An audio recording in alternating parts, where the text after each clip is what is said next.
From Washington, this is VOA News.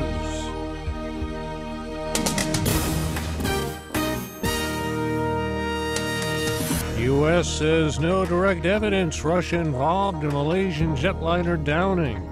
U.S. prohibits American flights to Tel Aviv Airport following Hamas rocket attack. I'm Ray Kouguell reporting from Washington. U.S. intelligence officials say they have no evidence of direct Russian involvement in the shooting down of that Malaysian airliner in eastern Ukraine last week. They say ill-trained pro-Russian rebels likely downed the jetliner by mistake. Officials say the passenger jet was likely brought down by separatists firing a Russian surface-to-air missile. All 298 people on board were killed. Earlier Tuesday, a train carrying bodies and flight data recorders collected from the crash site arrived in the government-controlled Ukraine city of Kharkiv. The head of an international team of forensic experts raised questions about the precise number of bodies recovered from the crash site.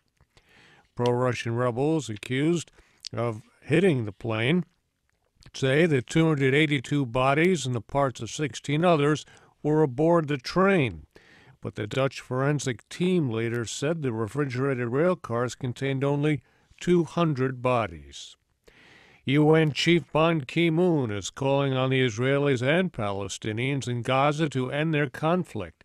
He met in Jerusalem Tuesday with Israel's Prime Minister Benjamin Netanyahu and called for an urgent end to the death and suffering. My message to Israelis and Palestinians is the same. Stop fighting, start talking, and take on the root causes of the conflict so we are not back to the same situation in another 6 months or a year. Mr. Ban met earlier in Cairo with U.S. Secretary of State John Kerry.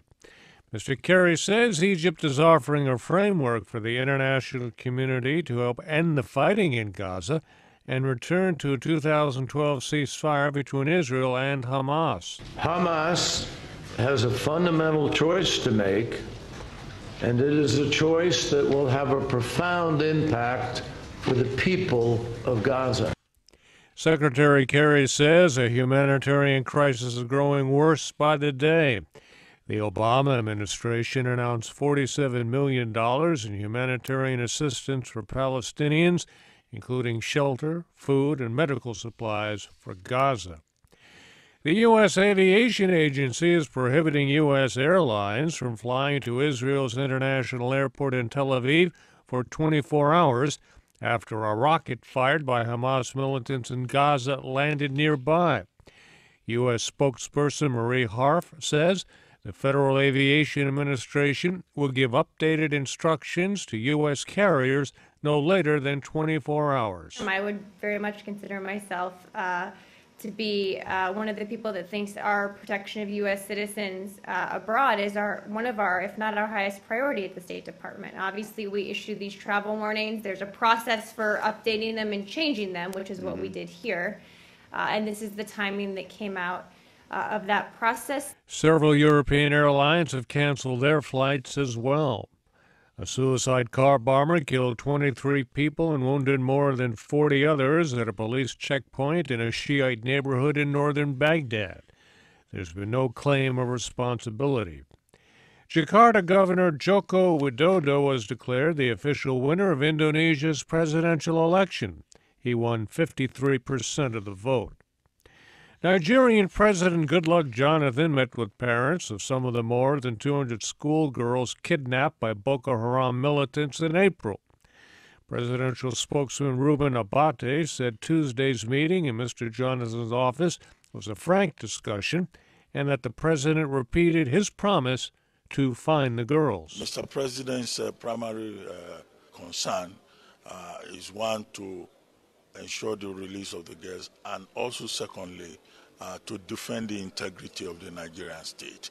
And that is why, the operation against terror is a continuous one, is a determined one, and no part of Nigeria will be allowed to be overtaken by terrorists. The meeting followed another suspected Boko Haram attack that is believed to have killed scores of people in the northeastern town of Damboa.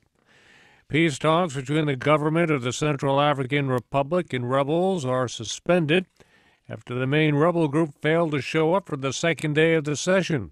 The talks in the neighboring Republic of Congo were put on hold Tuesday due to the absence of former Seleka rebels.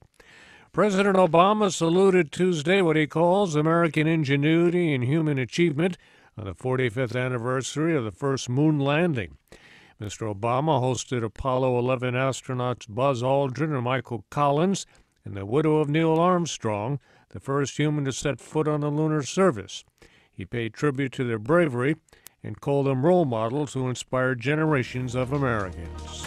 I'm Ray Kouguell in Washington. That's the latest world news from VOA.